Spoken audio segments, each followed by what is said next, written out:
Muy bien, chicos, ¿qué tal? Muy buenos días. Espero que todos ustedes se encuentren muy bien de salud y listos para comenzar la clase del día de hoy.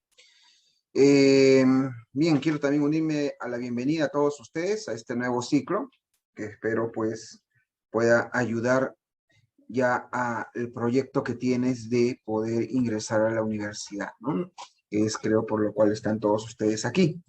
Quien les habla es el profesor José Luis Trivelli y vamos a trabajar lo que es el curso de filosofía. Eh, para ello también es importante resaltar algunos puntos necesarios, pero que no puedo demorarme demasiado tampoco, ya que tú sabes que el repaso es un ciclo donde tenemos que trabajar full. En primer lugar, el micrófono.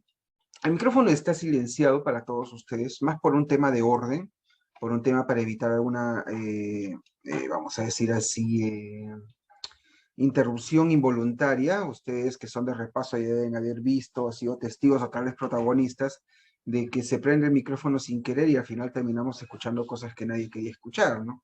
Entonces, para evitar esas situaciones, se apaga el micrófono, pero ello no quita de que tú quieras tal vez participar, puedes levantar la mano, o en este caso, pues justamente escribirme por el chat, que yo lo estoy leyendo, ¿no? Entonces, ese es el primer elemento. El segundo elemento importante también es que debes preguntar en el momento. No vayas a preguntar al final, porque no va a haber tiempo al final. Además, por una cuestión de orden, ¿no? Si tú tienes una duda y dejas que esa duda se mantenga, los próximos temas que te voy a ir hablando no se van a entender tal vez porque no entendiste el primer tema. Necesitas esto resolverlo para poder seguir avanzando. Así que siéntete con toda la libertad de preguntarme en el instante que tú lo consideres, en el momento, profesor, tengo una duda, pum, me haces la pregunta y yo te ayudo. Ya, eso tenerlo muy presente. Entonces, bajo esa lógica, esperemos de que todos nos entendemos muy bien. Y bueno, vamos a comenzar saludando también a Sumi, a Ivana, Cielo, Giovanni y Rashid. Muy buenos días. Y bueno, espero que estén todos con el mejor ánimo para ya comenzar la clase. ¿Qué tal, Dana? ¿Cómo estás? ¿Qué tal, Crishel? Muy buenos días, muy buenos días. ¿Qué tal, Leticia? ¿Qué tal, Aldair? ¿Cómo estás? Muy bien, vamos entonces a comenzar. Eh, Gengis me dice, no sé si nos conocemos, no sé, tal vez algún ciclo, no lo recuerdo, aunque el nombre es muy particular, ¿no? Gengis. Fernando, ¿qué tal? Muy buenos días. Chévere. Muy bien, vamos a comenzar entonces. Vamos a comenzar. ¿Qué tal todos ustedes? En primer lugar, vamos a comenzar con el ciclo repaso con historia de la filosofía. Y ahí también es necesario hacer una aclaración. Muchos de ustedes ya habrán visto el examen y a los que han estado en un ciclo anual recordarán que había mucha inquietud por parte de los estudiantes acerca de que San Marcos, y es verdad, pues San Marcos lo ha hecho, San Marcos ha cambiado su prospecto, ¿no? Caramba, si uno ve el prospecto, pues un poco se asusta, pero, ¿no? ¿Por qué se asusta uno? Porque dice, profesor, esos temas son recontrachinuevos, ya fuimos, profesor, ahora, ¿qué podemos hacer? ¿Quién podrá salvarnos? Etcétera. Y bueno, hay algunos alumnos que inclusive han llegado a la desesperación tal en donde pues hasta llegan a decir que ya todo lo que estudié no sirve para nada, ¿sí o no? Por ejemplo, acá tienes la imagen del prospecto, no sé si todos ustedes lo pueden ver, no sé si todos ustedes lo pueden visualizar, pero ahí tenemos, por ejemplo, no sé si ven en la pantalla, el prospecto, ¿no? Entonces ahí tú te das cuenta, ¿no? Por ejemplo, que estaba ética y ciudadanía, apreciación estética, argumentación y lógica, ciencia y conocimiento, ¿no? Entonces muchos de ustedes dirá, pucha, profe, ¿no? Entonces, ¿qué hacemos estudiando historia de la filosofía? Porque veo que usted nos va a enseñar historia de la filosofía, la DUNI está retrasada, cómo es la figura, no entiendo. Ya, lo que sucede, chicos, y a los que han postulado no me van a dejar mentir, y la Academia DUNI ya lo tenía bien claro, inclusive antes del examen, es que nosotros muchas veces nos desesperamos. Nos desesperamos y decimos, caramba, ¿no? Cambiaron el tema, entonces ya no vale nada lo que estudié. Pero si uno se pone a revisar con bastante atención, se va a dar con la sorpresa de algo muy curioso. ¿Qué es eso curioso? Que a pesar de que los títulos han cambiado, y sí, no te voy a negar que hay cosas nuevas que sí vamos a ver en el ciclo, eso no te vayas a preocupar, hay otras cosas que sí son de historia de la filosofía, solo que no le han puesto título Historia de la Filosofía, eso es lo curioso, ¿no? Historia de la ciencia, dice acá, ¿no? Acá habla de, por ejemplo, historia de la ética, habla de, por ejemplo, teorías éticas, la ética y la política, la ciudadanía, habla en este caso, por ejemplo, el desarrollo del conocimiento, mira, dice acá el problema de la hipótesis científica, discusión filosófica sobre el conocimiento, acá estamos hablando de Descartes, John Locke, Kant, ¿no? Entonces, lo que pasa es que no podemos cometer el error, sería un error, por cierto, de que digas, ha cambiado el temario, entonces todo lo que estudié no sirve o no va a venir. Y si tú has visto el último examen de admisión, te habrás dado cuenta de que bajo todo pronóstico han venido preguntas que calzan perfectamente dentro de lo que es historia de la filosofía. A los que han visto el examen o han postulado no me van a dejar mentir, ¿o no? Entonces, es siempre importante ver el panorama histórico, porque cuando vemos el panorama histórico, vamos a ver los autores cómo han ido apareciendo, y los autores, al hablar nosotros de ellos, vamos a estar hablando de moral, vamos a estar hablando de ciencia, vamos a estar hablando de antropología, vamos a estar hablando de política, vamos a estar hablando de muchas cosas, pero lo estamos viendo cronológicamente. Entonces, esa es la gracia. Entonces, nosotros en este ciclo de repaso vamos a tener unas primeras semanas de historia, obviamente un poco apretado porque es repaso, pero vamos a tener que tener una visión panorámica de los autores, en líneas generales, para luego, después de ver eso, ya concentrarnos en el problema estético, en el problema ético, para también, no cometer también el error de desconocer que hay nuevos temas en San Marcos. Pero para poder entender esos nuevos temas tenemos que tener una visión panorámica. Y eso no significa hacer hora, porque tú bien sabes, repito, a los que han postulado últimamente, que han venido preguntas que calzan perfectamente en historia de la filosofía. Es más, hasta el anterior examen de diciembre, creo que fue el de septiembre, ¿se acordarán? Vino una pregunta de San Agustín, filosofía medieval.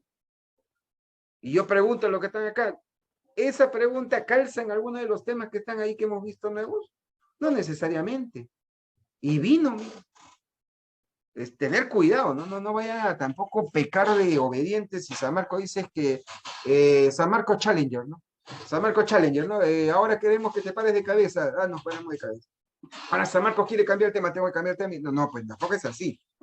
Tú tienes que continuar con tus avances y con tus conocimientos, ¿me entiendes? Como bien me dice uno de sus compañeros, ¿no? Es más fácil estudiarlo por orden cronológico o por orden de importancia como en las escuelas, profe.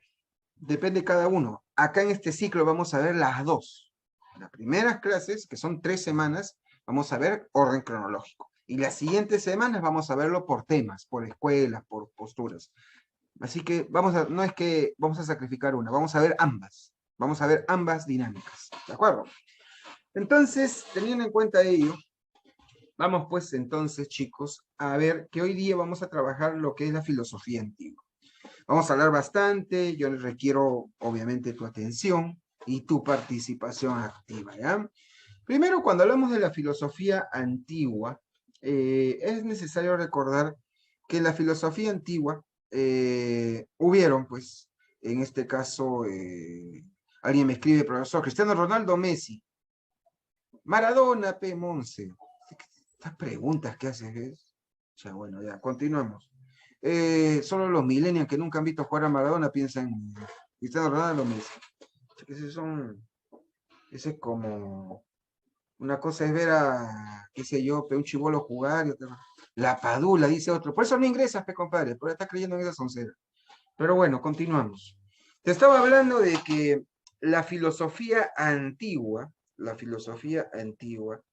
se caracteriza por qué, ¿no? Mira, hay uno que se llama Adriano, y en lugar de decir Adriano, dice Neymar. Ya que tu papá que estará diciendo, maldito te pongo Adriano porque quiero a Adriano, y tú me mencionas Neymar. Malogras a la familia, dirá, ya estará asado ya tu papá, ya tu mamá. Bueno, sí, continuemos mejor, Crichel, porque David, que está ya con las pilas, parece que se ha confundido, cree que está en verano. David está que es el que justamente hacía esas preguntas de Messi, ¿no? Así que, bueno, hay que darle un poco de lata, ¿no? Porque si no se trauma o es de la cultura de la cancelación. Profesor, me quejo del profesor porque no responde mis preguntas importantes de fútbol. Pero bueno, creo que estamos de acuerdo con Crichel que avanzamos. Les decía en este caso lo siguiente, ¿no? David, te pido por favor, ya pasó la broma, sigues bromeando, voy a tener que decir al auxiliar que te saque del aula y hable contigo, porque, David, estás que me llenas el chat y no puedo leer a otros porque estás que me escribes tonterías, por no decir otra cosa. David Morán Hostos. O te has confundido de ciclo y... Porque este es un repaso para gente que quiere ingresar, no para gente que quiere hacerse el payaso. Pregunta David, ¿dónde estás tú? Espero que, no sé, tal vez estabas, no sé, estabas con las pilas, qué sé yo. Bueno, no sé. Bueno, continuamos. Te estaba explicando de que cuando hablamos nosotros de la historia de la filosofía, cuando hablamos de la historia de la filosofía, vamos a encontrar periodos, ¿no? Habíamos tomado periodos, y el primer periodo que vamos a conversar es el periodo antiguo, la filosofía antigua. Ahora, dentro de la filosofía antigua, y eso lo podemos ya ver acá, sabemos nosotros muy bien de que hay, vamos a decirlo así, en este caso, conceptos muy claros que tienen que ver con cada uno y que nos pueden servir para poder identificar qué planteaba cada postura, ¿no? Cada periodo. Por ejemplo, el periodo cosmológico. Nosotros sabemos que el concepto que más les va a importar a los pensadores de ese momento es el Arye, ¿no? ¿Te acuerdas que el Arye era, en este caso, pues aquel principio que da origen a las cosas? En el periodo antropológico, lo que más les interesó a los pensadores de ese periodo es el arete, ¿se acuerdan? Que es el periodo, pues justamente donde se habla acerca de la virtud. Se concentran ya no tanto en el universo ni en la naturaleza, sino en la virtud humana, política sobre todo. Y en el periodo ontológico, tú sabes que los pensadores quieren ya o pretenden querer hablar acerca de toda la realidad, que es el ser, ¿no? Todo lo existente. Entonces, la filosofía comienza primero preguntándose sobre la naturaleza, buscando cuál es el principio que guía, que origina, que da pie a que exista la realidad. Quieren buscar ese principio que sustenta a todo lo existente. Eso es lo que vamos a ver a continuación. Por eso que, ¿cómo es que se pasa a ese periodo de querer explicar la naturaleza? Lo que pasa es que antes estaba el periodo del mito. Los mitos, que hasta ahora existen, por cierto, son explicaciones muy fantásticas, con poco rigor lógico y científico, pero que de alguna manera sirve para explicar, de una manera fantasiosa, repito, las cosas. Se podría decir que mientras no haya ciencia, donde no haya conocimiento científico, entonces ese vacío es llenado por los mitos, cosa que sucede en la actualidad incluso. La gente en la actualidad cree saber cuando en realidad no sabe nada, ¿no? O sea, que Sócrates estaría contento o estaría bien ocupado sacando de la ignorancia a mucha gente y seguro lo hubieran matado al toque, ¿no? ¿Qué le hubieran hecho, ¿no? Pero a lo que voy es que la gente muchas veces cree en mitos porque no tiene conocimientos científicos, desde creer que si tú te vacunas, te va a estar poniendo microchips, nanobots, hasta los que dicen que sí, yo me vacuno porque al vacunarme soy inmune y ya no me contagio del COVID. Es decir, ambos están totalmente errados, se basan en mitos, en creencias y no hay ningún sustento. Entonces, en la época, estamos hablando del siglo VIII, ¿no? Siglo VII aproximadamente antes de nuestra era, las explicaciones que se daban en la antigua Grecia, como en todas las zonas del mundo en ese momento desarrolladas, era en base al mito. Pero diversas razones, el desarrollo del esclavismo, las clases sociales, el desarrollo de los conocimientos científicos, hizo de que aparezca otra forma de explicar, en este caso, la realidad, y ese es en base al logos. Logos es una palabra que puede significar muchas cosas. Una de esas palabras, uno de esos significados es la razón, razón. Es decir, poco a poco la gente empezó a abandonar el mito para poder pasar al logos. Eso fue progresivo. No fue una ruptura de la noche a la mañana. Poco a poco los pensadores, los primeros filósofos, fueron abandonando explicaciones míticas. Por eso que tú vas a encontrar que en pensadores como Platón todavía pervive la figura del mito como forma de explicar las ideas, ¿no? O por ejemplo Parménides, que todo lo que él decía era base a un poema, eran poetas. Entonces se mantiene algunos elementos, pero repito, poco a poco se fue abandonando el mito, ¿no? Entonces, los primeros filósofos lo que quisieron hacer es explicar la naturaleza. Y esa naturaleza, la physis, para los primeros pensadores debe provenir de un principio, un arjé, como ya te adelantaba. Y ese principio es el que debe gobernar la naturaleza. Es decir, por ejemplo, en esa pintura nosotros vemos el sol, el fuego, ¿no? Vemos, qué sé yo, la vida, las plantas, vemos la tierra, seguro por ahí hay algunos ríos, vemos el aire, te comías a través de las nubes, pero debe haber uno de esos elementos que sea el que él fue el primero que apareció, ¿no? Debe haber uno que sea el que defina la realidad, el ingrediente principal que hace que la realidad sea de esta forma, ¿no? Por ejemplo, tu profesor de biología o de química tal vez te habrá dicho de que si vinieran extraterrestres y quisieran definir a la Tierra, a nuestro planeta, desde este punto de vista, dirían que el principio de todo es el carbono. ¿Por qué dirían los extraterrestres eso? Porque todas las formas de vida que hay en la Tierra, todas formas de vida que hay en la Tierra, se basan en el carbono. Tú sabes eso. Entonces, se podría decir que el principio de vida en la Tierra es que debe poseer el elemento de carbono. Si no tiene elemento de carbono, no es una forma de vida. Mira qué curioso.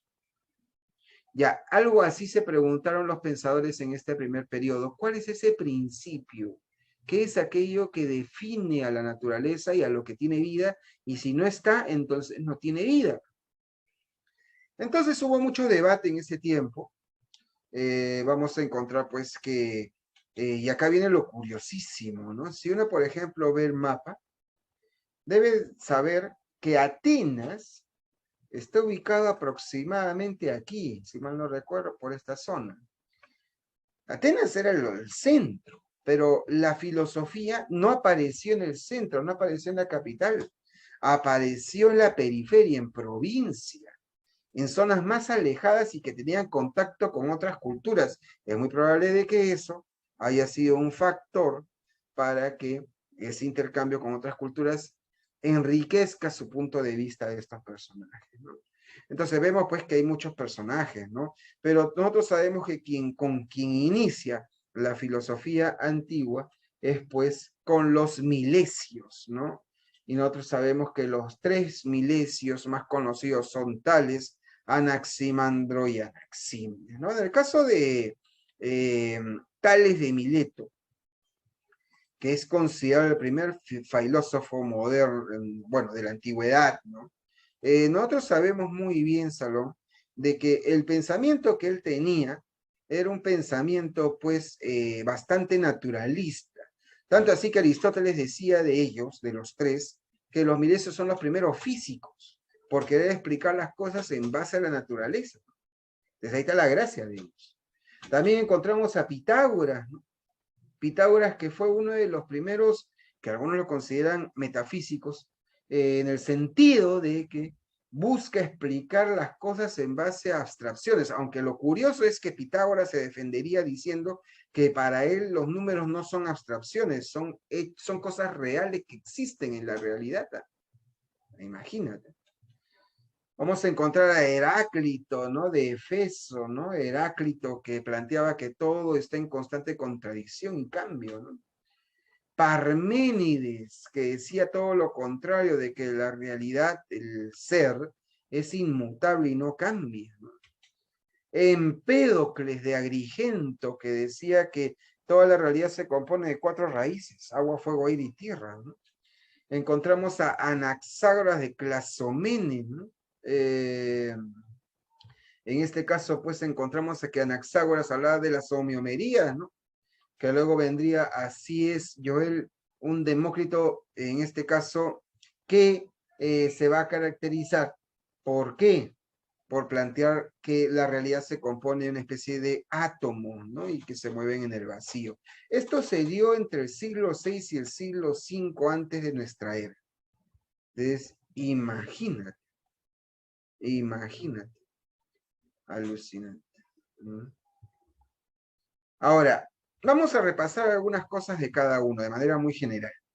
Tales de Mileto, por ejemplo, tú recordarás que él decía que el principio de todo es el agua. Que en verdad la palabra exacta, tú que eres repaso lo sabes, es humedad.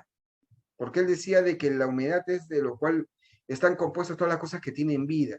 Y si algo no tiene humedad, entonces está muerto, no tiene vida. Entonces, Tales decía de que llegaba a la conclusión de que toda la naturaleza posee vida. De ahí su frase, todo está lleno de dioses. ¿Te acuerdas que él hablaba así? Todo está lleno de dioses. ¿Qué quería decir con eso? Que todo tiene divinidad, todo tiene vida.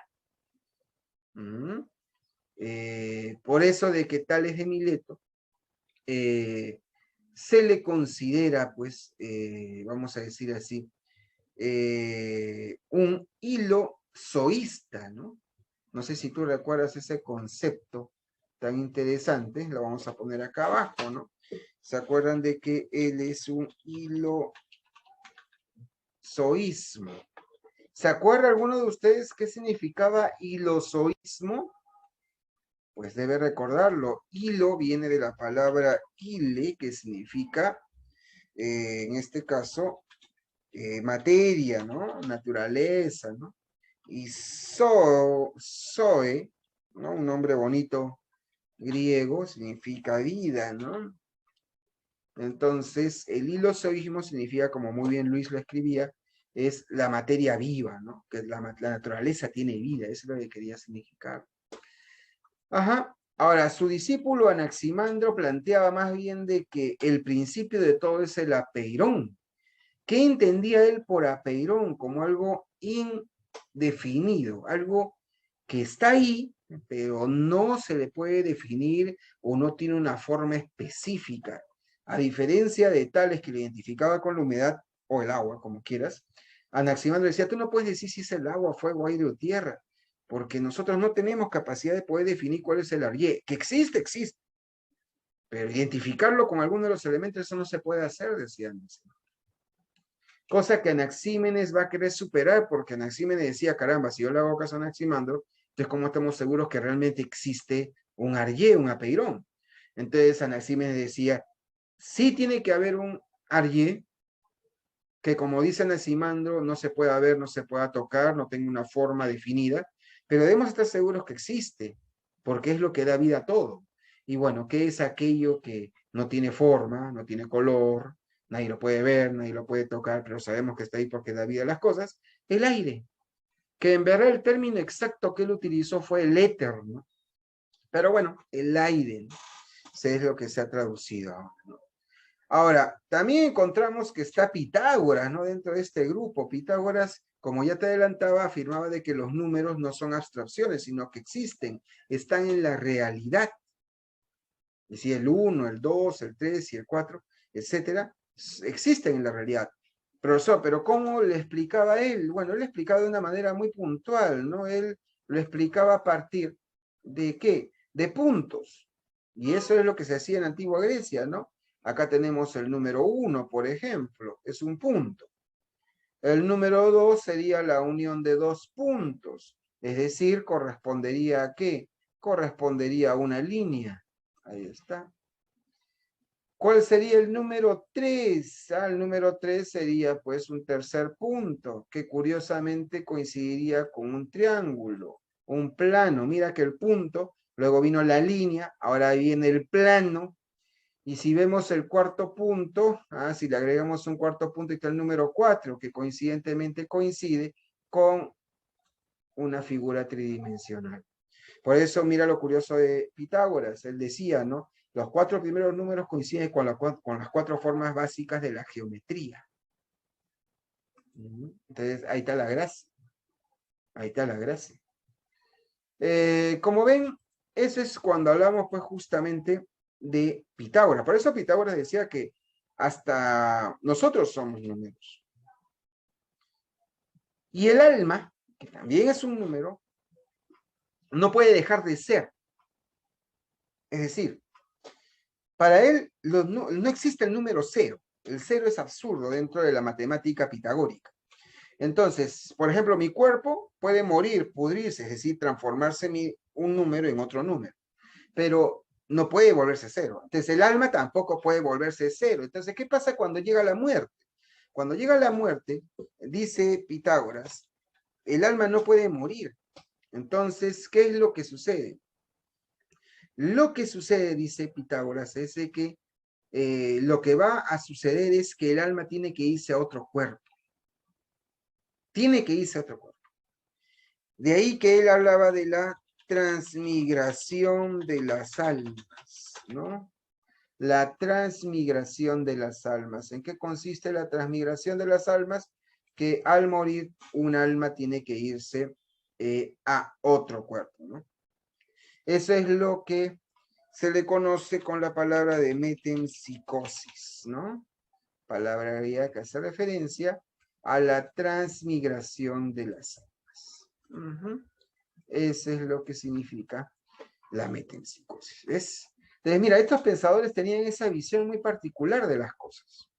Pero también habían otros grupos de pensadores que hasta tenían ideas que se consideran opuestas. Por ejemplo, Heráclito, cuando hablaba de que todas las cosas están en constante cambio, todas las cosas están en constante transformación.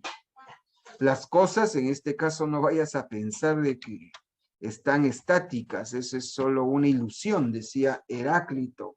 Para Heráclito, nosotros tenemos que, vamos a decirlo así, nosotros tenemos que aclarar que todo está en constante movimiento y que es una ilusión creer que las cosas permanecen.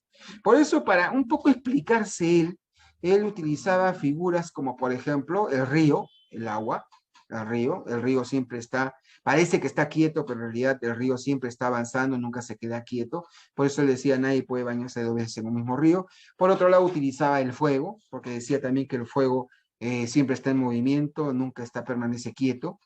Decía la guerra también, él decía que la vida es como una guerra, siempre hay conflicto, lucha de contrarios y eso genera avance. Entonces Heráclito utilizó muchos elementos para referirse a cómo la realidad está en constante cambio, en constante contradicción, ¿no? Como me dice Aldair, no nos sumergimos 2 veces en las mismas aguas de un río, esa es otra traducción, ¿no? Esa es otra traducción. Profesor, ¿pero cuál es la mejor traducción? De Heráclito no ha quedado casi nada. Lo único que ha quedado son fragmentos o referencias de otros que dijeron que leyeron el libro de Heráclito y leyeron esa frase. Pero no ha quedado casi nada, solo fragmentos de Heráclito, por si no lo sabías. Ese es los problemas de cuando el pensador es muy antiguo, pasan cosas como, qué sé yo, se pierden sus textos. Pero eso es lo que se ha recogido de Heráclito. Entonces, Heráclito considera que todo está en constante cambio, transformación y que nada queda quieto, ¿no? Ahora, Parménides es lo opuesto, porque Parménides es uno de los textos mejor conservados de esta época. Sus poemas están prácticamente completitos. Entonces, como que ya se tiene algo más claro con Parménides. El problema es que Parménides escribía como poema las cosas, ¿no? Entonces, es un poco también complicado interpretar. Pero lo que se puede deducir es que Parménides dice algo muy opuesto a Heráclito. Él dice que más bien lo real, el ser, las cosas, si son verdaderas, no pueden cambiar. Porque si cambian, entonces no eran verdad. No eran verdad. Si algo es verdad, no puede cambiar. Si algo es real, es porque existe. Entonces no puedes decir luego que ya no existe, te estás contradiciendo. Entonces, por ahí va el asunto. De ahí que me parece que fue Arquímedes, Gengis, te estás confundiendo ahí. Bueno, decía, para Parménides, lo real es lo que no cambia. En cambio, para Heráclito, lo real es lo que está cambiando, porque todo cambia. Entonces, una forma fácil para que tú sepas diferenciarlo es, señoritas, de frente, si tú, por ejemplo, estás con una pareja, un enamorado, y tú le dices a las primeras semanas que lo amas, y el chico te dice, ¿realmente me amas? Sí, te amo de verdad. Ah, qué bonito. Y pasa un año, y en este caso, bueno, pues las cosas son así, ¿no? Y le dices, ¿sabes qué? Creo que tenemos que terminar porque ya no te amo, ¿no? Si el chico fuera Parménides, ¿qué crees que te diría? ¿Lo tomaría bien Parménides o no? A ver, pregunto si han entendido, a ver. Ah, excelente, la gente la está entendiendo. De frente, Parménides lo va a tomar a mal, pero va a decir, espérate, tú me dijiste hace un año que me amabas, y me dijiste que era verdad que me amabas, y ahora me dices que ya no me amas, entonces tú nunca me amaste, ¿qué? Todo fue mentira. Maldita, ¿no? Ya te imaginas todo el drama que haría ese soldado caído, ¿no? Porque Parménides dice que si algo es verdadero no puede cambiar, y si cambia entonces no fue verdad, fue una ilusión. Hacía en una nomás. Ahora, si el soldado caído hubiera sido Heráclito, es muy probable que Heráclito hubiera dicho, bueno, todo cambia, entiendo, todo es como un río, las cosas siguen su rumbo, espero que te encuentre. Ese ya es un soldado caído más caballero, porque diría que acepta de que todo está en constante cambio, ¿no? Ahí está. Por ejemplo, hay gente que me dice, profesor, yo soy como Heráclito. A ver, hasta ahí, ¿estamos bien? ¿Hay alguna duda? Continuamos. ¿Qué dicen? Todo bien, no hay ninguna duda. Todo ok. Eh, todo claro. Sigamos entonces. Eh, chévere. Ahora,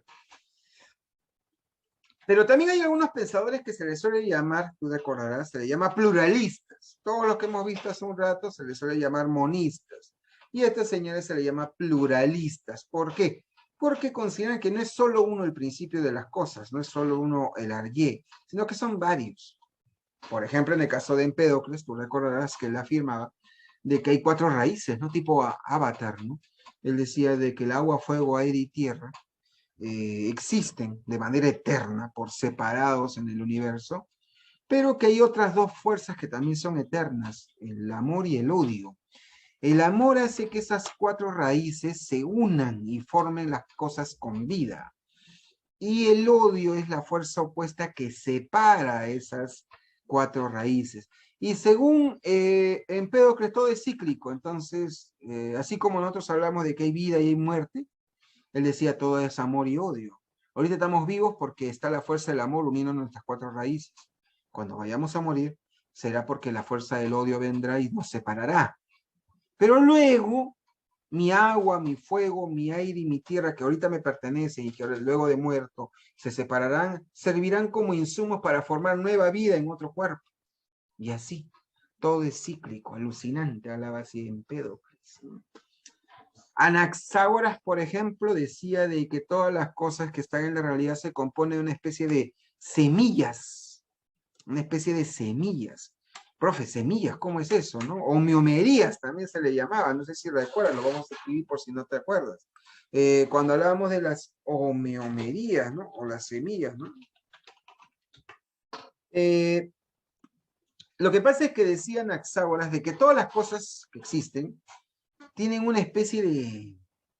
están hechas de lo mismo, de homeomerías. Es como, qué sé yo, que le compras un balde de plastilina a tu sobrinito, tu hijo, no sé, y el niño va a hacer pues con esa plastilina un dinosaurio, un carro, etcétera. Todo lo que esté haciendo, por más diferente que sea, está hecho de lo mismo, de plastilina. Algo decía así Anaxágoras, todo lo que está en la realidad está hecho de lo mismo, de homeomerías, semillas. Ahora, tú te preguntarás, profesor, pero entonces, ¿por qué este objeto usted dice que está hecho de homeomerías, pero por qué es tan diferente, por ejemplo, este otro objeto que también está hecho de homeomerías? Este es ligero, frágil, flexible, esto es más pesado, es más duro y es inflexible, ¿no? ¿Por qué pasó, no? Si está hecho de lo mismo, ¿qué pasó? Bueno, lo que va a decir en este caso, pues justamente Anaxágoras es que Si bien todas las cosas están hechas de lo mismo, pero cada objeto tiene su propio nous. ¿Cómo dijo, profe? Nous. ¿Qué es el nous? Una especie de inteligencia. Ahora, esto tengo que aclarar porque hay muchos chicos que siempre se confunden acá, porque cuando escuchan la palabra inteligencia, suena a que estoy diciendo de que el lapicero piensa, pero yo soy inteligente, no lo entiendes así. Cuando dice Anaxágoras que posee inteligencia, significa que posee, vamos a decirlo de esta forma, responde a una función. Es cuando, por ejemplo, tienes un videojuego, qué sé yo, pues una de las grandes cosas del Halo, o por ejemplo del Half-Life, estos juegos clásicos, ¿por qué son tan buenos? En el caso sobre todo del Half-Life, es porque el Half-Life tiene una inteligencia artificial en donde si por ejemplo tú ya le encuentras el truco y sabes matar en el juego a un jugador con sniper, la siguiente partida o el siguiente nivel que tú juegues, la inteligencia artificial va a aprender de lo que tú has hecho y la próxima vez que tú juegues con el sniper, los que están ahí en el juego ya no se van a quedar tan quietos porque saben que tú estás disparándole con sniper y van a cambiar. Ahora, con eso vamos a decir entonces, malditos inteligentes, son bien estudiosos, son bien vivos los del juego. No, son seres inanimados, pero ¿qué responden a una inteligencia artificial? A una programación, no sé si me entiendes, a una programación. Entonces, a eso se refiere Anaxágoras. Cuando él dice de que este lapicero tiene un nous, algunos libros dicen tiene mente, no se refiere a que tiene un cerebro, conciencia, sino que responden a una programación, responden a algo diferente a esto. ¿Entiendes? Es decir, estas homeomerías son sólidas, duras, inflexibles, porque están programadas para ser así.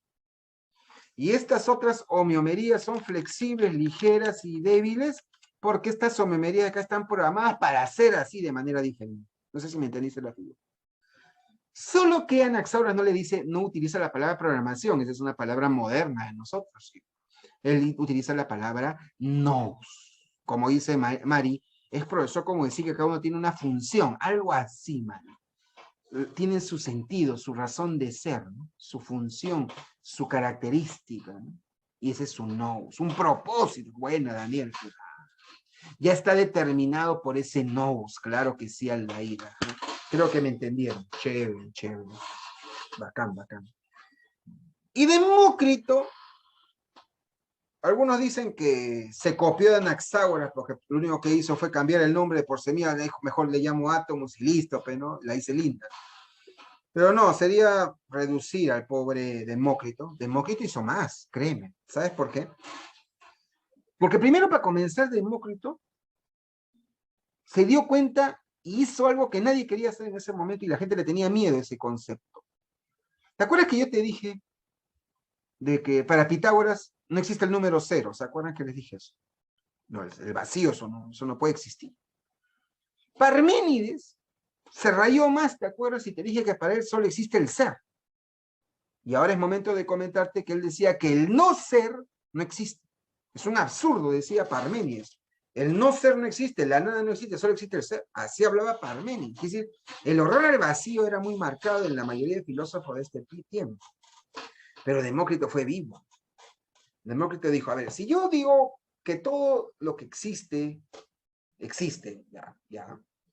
Entonces, ya, a ver. Si yo, por ejemplo, digo que hay átomos, a ver. Yo pienso, ¿no? Yo pienso que todas las cosas existen. Acá hay un lapicero, acá hay un papel, etc. Pero si yo digo que todo está hecho de semillas, porque eso es lo que dice Anaxágoras, si todo está hecho de semillas, como dice Parménides, todo es el ser, ¿cómo pueden moverse entonces? Piénsalo. Piénsalo. Es como que tú tengas una bolsa y lo llenes de arroz. Si tú aprietas demasiado la bolsa, va a estar todo llenito de arroz. ¿Cómo? Y nada se va a mover adentro. Para que pueda haber movimiento, tiene que haber espacio entre grano y grano de arroz para que así se puedan mover dentro de la bolsa. Entonces, algo así habrá pensado Demócrito. Yo estoy de acuerdo que las cosas que están en el mundo deben ser corpúsculos, cuerpos. Pero debe haber algo entre ellos para que puedan moverse, porque si todos fueran esos corpúsculos, ¿cómo se podrían mover? Entonces tiene que haber espacio entre las cosas para que pueda haber movimiento. Entonces ahí es donde Demócrito agrega algo alucinante. Él dice que sí, están los átomos, él le llama así, átomos, pero además de los átomos también existe el vacío, decía él, y el vacío garantiza el movimiento libre de los átomos. Entonces Demócrito hizo algo alucinante, porque si Parménides dijo, y lo voy a poner acá arriba, ¿ya? Parménides dijo, el ser, ¿no? El ser existe, decía Parménides, y el no ser no existe. Ya, eso es, Parménides, ¿qué decía, no? Lo vuelvo a repetir. Parménides, ¿qué decía? El ser existe y el no ser no existe. Así decía Parménides, solo existe el ser. ¿No? El ser es lo único que existe. Así hablaba Parménides. Demócrito, ¿sabes lo que va a decir? Estás loco, Parménides. Estás quemando ya.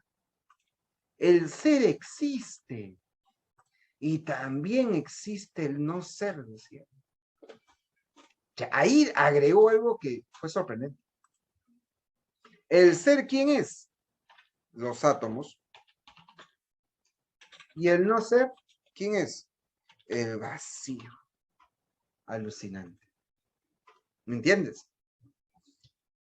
Y además, te comento de que por algo le llamo átomos. Porque también para darle la contra a Anaxágoras decía que esas semillas se pueden dividir hasta el infinito. Es decir, una homeomería se puede dividir en dos homeomerías y eso es cada parte en otras dos y así sucesivamente. Demócrito decía, eso es absurdo. Por eso le decía que no debe tener división. Son las partículas más pequeñas que ya no se pueden dividir. De ahí viene la palabra átomo, así es Davy. A, prefijo sin, tomo, división, parte, sin partes. Los átomos son indivisibles, sin partes, y son tan pequeñitos que tú no los puedes ver a simple vista. Por eso son imperceptibles. Mira todo lo que agregaba Demócrito. ¿Me han entendido hasta ahí? ¿Entendieron a Demócrito también? La idea del vacío, cómo agrega a Demócrito, cosa que es bien novedosa para la época. Profesor, me escribe alguien, profesor, pero si hablamos del sentimiento del amor, no son átomos, es vacío, o sea, el amor no existe. Te tengo que bofetear, caballero, porque estamos en repaso y yo quiero que ingreses. ¿Y por qué, profesor? ¿Por qué me ha bofeteado si yo he hecho una... ¿Quién está hablando del amor, loco, ahorita? ¿Quién está hablando del amor? Estamos hablando de la naturaleza. Ya te acepto, pe, que si vamos a hablar del amor, si estuviéramos en el periodo antropológico, ya, en el periodo ya de Platón, pe, ya que habla del ser, pero que estamos hablando de la naturaleza. Che, bueno, se vacila la gente. No, pero es necesario, porque si no, ay, es que me dice, profesor, es que tal vez uno de sus compañeros sale en su defensa, profesor, yo como soldado caído tengo que ayudar a un compañero en desgracia. Y yo sé que si está preguntando del amor, tal vez está hablando de Empédocles. Pero yo ya aclaré, y eso tener cuidado, que cuando Empédocles habla del amor, no se está refiriendo al amor romántico, ¿ah? Se está refiriendo a unión, amor, unión y odio, separación, ¿ah? No voy a empezar porque dice ahí amor, Empédocles es el filósofo del amor, ¿no? Ahí sí, a todos, ¿ah? Porque no se está refiriendo en ese sentido, creo que lo dejé claro. Pero bueno, sigo entonces. Me pregunta, profesor, ¿y quién fue el maestro de Demócrito? Leucipo, lo voy a escribir por acá. Leucipo. A nivel no te hagas problema porque prácticamente lo que dijo Leucipo es lo que dijo Demócrito, por eso que se dicen de manera indistinta, ¿no? Se le llama inclusive escuela atomista. Profe, para Anaxágoras todo está compuesto de semillas, sí. En el lapicero, en la hoja, hay la misma cantidad. Buena pregunta. Él dice que todo está hecho de memerías, pero no diría que están con igual cantidad. ¿Sabes por qué no llegaría a decir eso? Porque recuerda primero que las homemerías son divisibles hasta el infinito. Entonces, si hacemos esa división hasta el infinito, todas podrían llegar a la misma cantidad. No sé si me entiendes. Por eso él no se mete mucho en eso. Él más hace referencia a que todo está hecho de lo mismo. Alguien me pregunta, profesor, pero el amor existe. Oh, una chica se ha puesto romántica.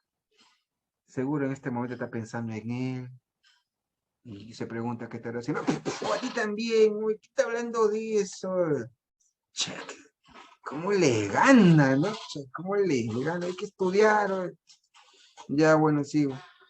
Profe, ¿y qué era el principio de generación y corrupción? Buena pregunta, Pedro. En el, esa pregunta que me hace se podría aplicar a dos filósofos, porque es un concepto muy general.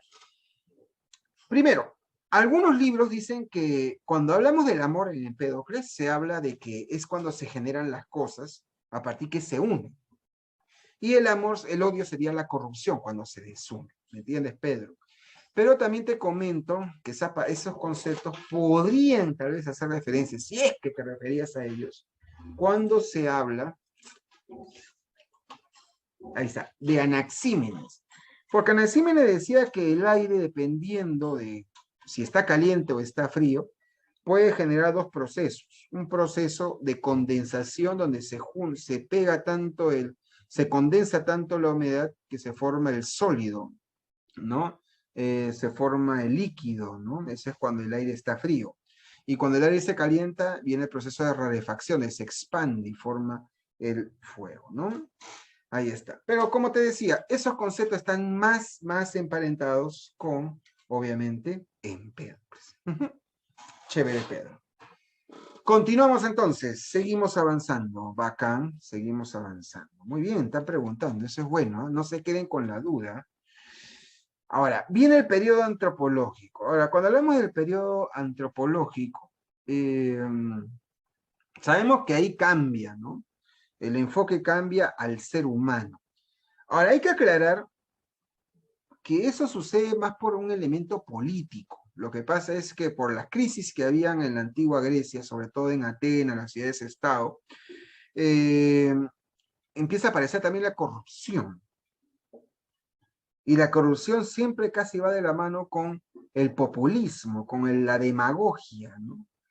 Entonces se empezaba a ver que la política, la democracia ateniense, que durante mucho tiempo se había considerado pues como un modelo de gobierno, acuérdate decirle Pericles nada más, eh, empezó a transformarse en una lucha de quién hablaba más bonito, quién metía más floro, pucha, y al final pues vamos a decir así, se pervirtió las virtudes democráticas. Entonces, los filósofos de ese periodo empezaron a discutir entre ellos y preguntarse qué significa ser un buen político, qué significa ser un buen ciudadano, ¿no? Mira ahora, ¿no? Parece que se repite la historia ahorita, tanta corrupción, gente que dice que apoya al pueblo, dice algunos, otros dicen, no, yo sí apoyo al pueblo, no, yo sí.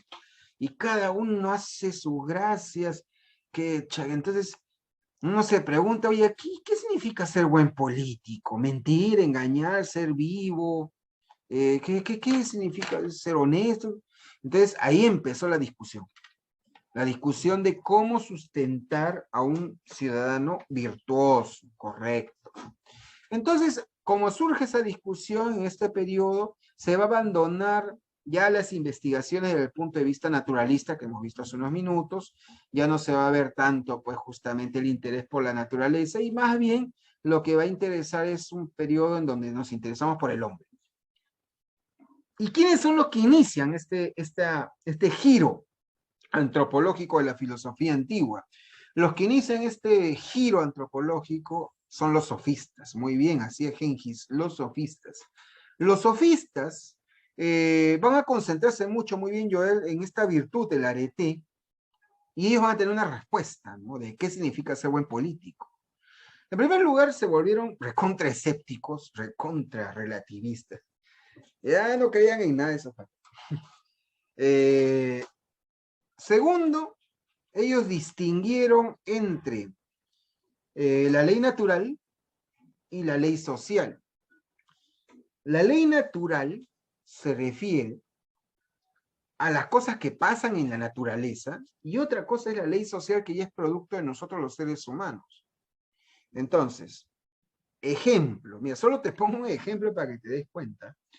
Ley natural Ley natural es que, por ejemplo, qué sé yo, pues, que un hombre y una mujer, en este caso, se enamoran, tienen relaciones sexuales y traen un hijo al mundo. Eso es algo, la ley de la naturaleza.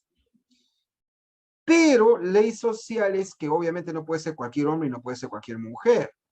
No podría ser, por ejemplo, un padre y su hija, eso es incesto. No puede ser una persona muy adulta y una niña, eso es violación. Entonces, ya viene la ley social, que es cuando los hombres se ponen de acuerdo para decir, ya, la ley natural dice que sí podría haber una relación sexual, pero consideramos que es ilegal que sea entre un padre y una hija, entre una madre y un hijo, entre una persona adulta y un niño, etcétera, etcétera. Y esa es la convención que los hombres se ponen de acuerdo. No sé si me expliqué, ¿no? Las leyes, son como las leyes morales, así es cliché, como las leyes morales sociales. Ah, profe, me parece coherente, ya. Ahora, ellos también cuestionan la desigualdad entre los hombres. Mira qué alucinante, porque ellos piensan que todos los hombres somos iguales. ¿Por qué vamos a estar diciendo que algunos son mejores que otros? Por favor. Ah, profesor, democráticos. Ah, mira qué interesante. Y además ellos cuestionaron el origen divino de las leyes y la religión. Ah, su profe, estos patas eran bravos, chéveres, ¿ah? Porque ellos dicen de que, claro, las leyes son hechas por nosotros. Y hasta cuestionaron que, que hasta la religión, profe, qué bacán. Entonces, profe, ¿por qué siempre se habla mal de los sofistas? Lo que pasa es que todo lo que te he hablado es chévere, ¿no? Se nota que es bacán, por eso que es democrático. Pero la trampa, el problema es esto. A ver si lo habéis resaltado. Que eran relativistas. Profesor, ¿y ya qué afecta eso? Que solo una palabrita a todo lo que está escrito ahí. Oye, bastante.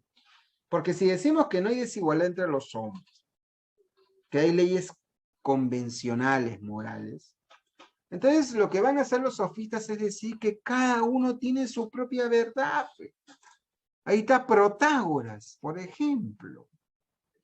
Protágoras, principal representante de los sofistas, decía de que el hombre es la medida de todas las cosas, el homo mensura. Cada uno tiene su propia verdad. Para ti está mal que una persona adulta tenga relaciones sexuales con una niña. Bueno, para ti está mal, pero para otro puede estar bien. Nadie tiene la verdad. Y al decir eso, justifica, sí o no, ese acto atroz, ¿sí o no? Tú al volverte relativista, tú piensas que él es choro. Bueno, para ti él es choro, pero para otros no. Y como somos democráticos y no hay desigualdad entre los hombres, cada uno tiene su propia verdad. Entonces tú no puedes imponer tu verdad sobre la otra. Si seguimos esta lógica, ya no habrían delincuentes, ya no habría cárceles. A nadie se le podía meter preso. Si tú vas y le dices a un funcionario público, señor, usted es corrupto. Para ti soy corrupto. Para mí yo soy un buen funcionario. No podrías nunca demostrar nada. Oye, señorita, le diría a un chico, oye, tú me eres infiel. Bueno, para ti soy infiel, pero para mí yo no lo soy. ¿Te imaginas el caos que se generaría con eso? Y eso beneficiaba, pues, a los sofistas, que si bien no eran ciudadanos griegos o atenienses propiamente dicho, pero se beneficiaban de esto, ¿no? Cobraban por sus enseñanzas ellos, porque ellos te enseñaban a que tú defiendas mejor tu verdad que las otras verdades, utilizando, por ejemplo, las antilogías. Sobre cualquier tema se pueden mantener con igual valor dos tesis contrarias entre sí. Yo te puedo demostrar que algo es verdad, como también algo es mentira. Y las dos puedo demostrártela válidamente, decía Protágoras, ¿no ves que cada uno tiene su verdad? Él decía, el mismo viento parece fresco a uno y tibio a otro. No es que uno de los dos se equivoque, ¿no? Ambos aciertan. Ese viento es fresco para aquel a quien así le parece y es tibio para el otro. ¿Me entiendes? Ese es un problema que Sócrates se dio cuenta.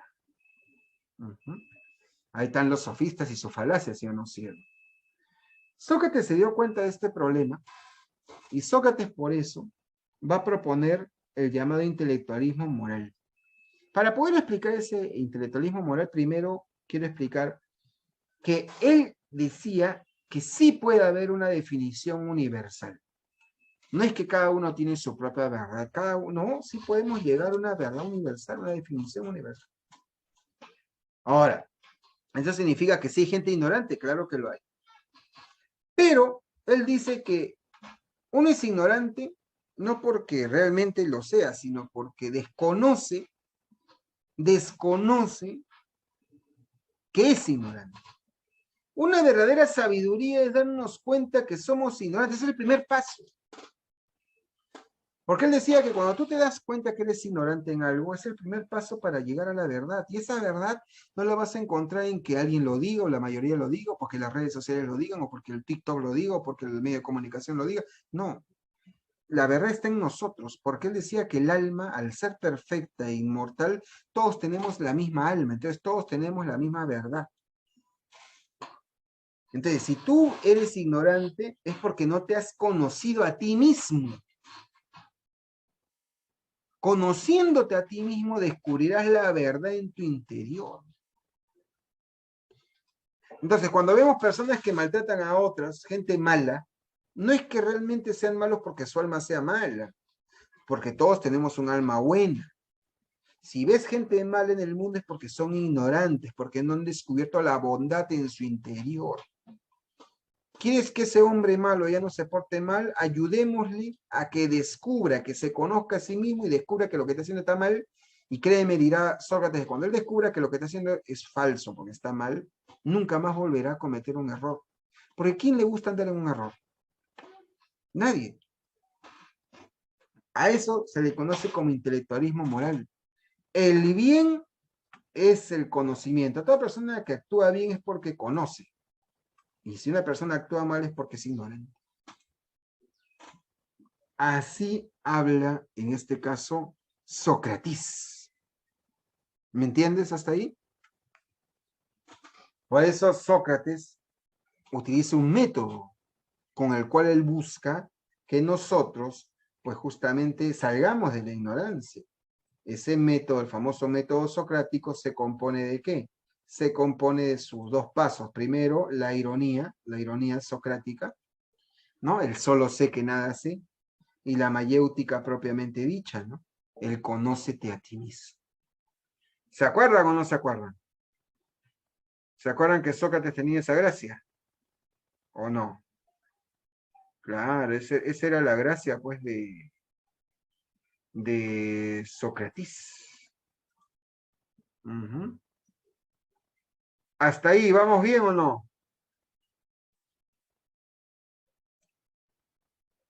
Excelente, ¿todo bien? Sí, avanzamos, seguimos avanzando, tú mismo eres. Ya. Continuamos entonces. Estamos en el tiempo, tranquilos, mira, tranquilos. ¿Te acuerdas que te conté? Voy a retroceder. ¿Te acuerdas que te conté de Demócrito? Que le hizo la bronca a Parménides, ¿no? ¿Se acuerdan que dijo que el vacío existe, el no ser existe, ¿se acuerdan? Y te acuerdas que también él te dije que afirmaba de que no se puede dividir los átomos. Y por lo tanto, al decir eso nomás, que todo está hecho de corpúsculos que ya no se pueden dividir, por eso muchos lo consideran como el primer filósofo materialista de la historia. Porque está diciendo que la base de todas las cosas son cosas materiales, que no se pueden dividir. Alucinante, ¿eh? Pero hubo un discípulo de Sócrates que no le cuadró lo que dijo Demócrito. Y le agarró una bronca que hasta se cuenta que le quería pegar a Demócrito. No es broma, no es broma. Que no lo quería ver, porque si lo veía le pegaba. ¿Eh? Y se cuenta que este pensador hasta inclusive le dijo a sus alumnos que todos los libros que encuentren de Demócrito hay que quemarlos. Pero dice que al que le dijo eso le respondió, maestro, pero eso es imposible, porque ya está divulgado su pensamiento, no puede anular lo que él ya dijo. Ah, su profe, ¿quién le tenía bronca a Demócrito? Platón, ya que ese pata le tenía una bronca a Demócrito. A Demócrito no le cuadraba eso de que el vacío existe, mucho menos de que la materia es la base de todo.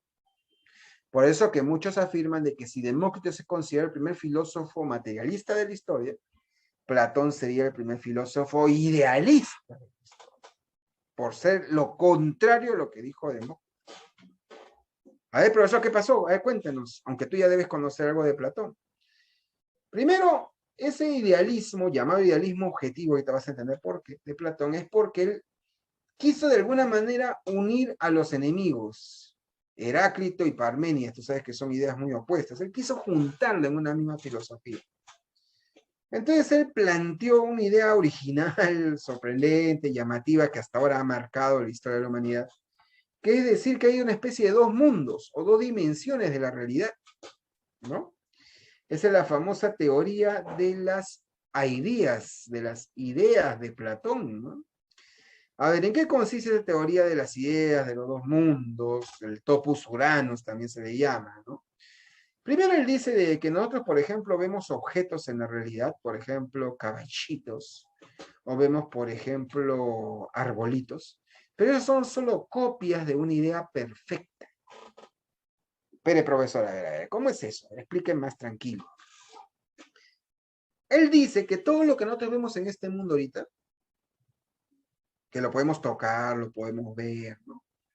Son solo copias de un mundo perfecto, de un mundo de las ideas, un mundo inteligible, es decir, comprensible.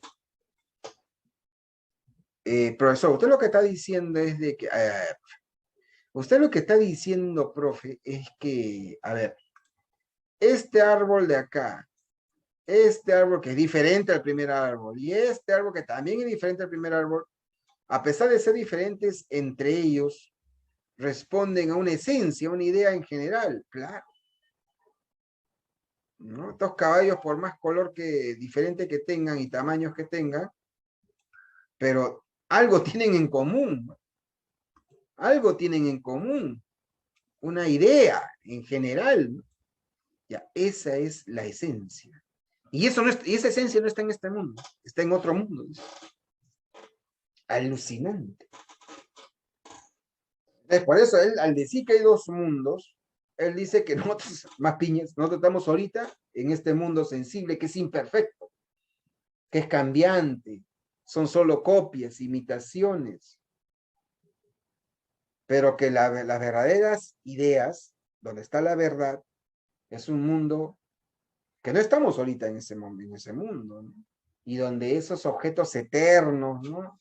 Son inmutables, perfectos, son los arquetipos, los modelos de las cosas que vemos aquí. ¿Te acuerdas o no? Que así hablaba él, ¿no? Así hablaba Platón. Ese mundo suprasensible, claro, que está más allá de lo que podemos captar con los sentidos. Ahora, este mundo solo imita, participa del mundo inteligible, nada más. Profesor, pero ya, entonces nosotros solo somos copia, pero no solo somos copia, dice Platón. Porque él dice que nuestra alma, nuestras almas, originalmente vivían en el mundo inteligible. Solo que por una razón que no especifica Platón, nosotros hemos caído en este mundo y estamos como en una cárcel, rodeados de puras mentiras, de puras copias, como Matrix. ¿Has visto Matrix? Estamos en un mundo virtual, un mundo que no es el real. Estamos engañados. Estamos como en una caverna, dice Platón. Estamos como en una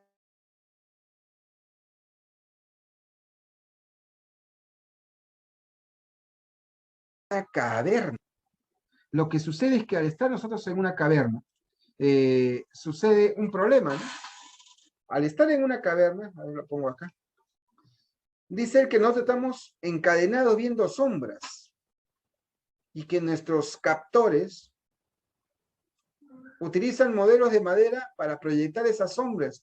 Y lamentablemente vivimos tanto tiempo encadenados, creyendo y confiando ciegamente en nuestros sentidos, que creemos en las sombras y nada más. Vivimos en la oscuridad. Por eso Platón, ¿qué decía? ¿Quieres salir de este mundo? ¿Quieres escapar de la mentira? Ya no confíes en tus sentidos entonces. Intenta escapar como este hombre. ¿Quién te va a ayudar? La filosofía. Y así vas a salir de esta mentira para ver la realidad y ver el mundo tal y como es. Así es, Dana. Dana me dice, profesor, entonces si nosotros estamos en el mundo imperfecto, pero por lo menos podemos tener acceso al mundo perfecto, porque de ahí seguían nuestras ideas, claro. Lo que está diciendo Platón es que si tú te vas a guiar en la vista, en el tacto, te vas a creer todos los engaños. Pero si tú confías en tu razón, que es producto de tu alma, y esa alma proviene del mundo de las ideas, de ahí sí te debes de confiar. Que tú ya no confíes en los sentidos te engañan. Tú confías en la razón, en el intelecto, porque ahí posees la verdad. Así hablaba Platón. Por eso él decía, todos aquellos que se basan en los sentidos, como los sofistas, ahí le manda su chiquita, se basan en la opinión, en el que cada uno cree lo que quiera creer, que cada uno dice lo que le interesa. Así no es la ciencia, dice él. Tú tienes que basarse en la razón, en la inteligencia, en las verdades. Y esas verdades están más allá de los sentidos. Así hablaba Platón. ¿Manyan o no manyan? Oiga, profesor, entonces eso se parece mucho a lo que pasa ahora. ¡Claro!